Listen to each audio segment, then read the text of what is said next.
This is an addendum to this morning's video, and I guess I gotta do it quick because the battery is running out. I called this fan a Windmere fan, and I have no idea why I did that, because it is not a Windmere fan at all, and there is no indication on the fan of Windmere branding or a Windmere logo or the word Windmere or anything whatsoever at all anywhere on the fan.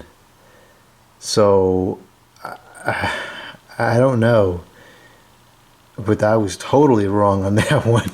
I don't know where that came from. So I'll fix that in the title, and I'll leave a note in the video description that nobody will read that I goofed. Well, I don't know what happened. You know, I was looking at the logo when I was taping, and I was thinking, gee, that's kind of odd. I've never seen that logo on a Windmere fan before. And it still didn't occur to me that it wasn't a Windmere product. Huh.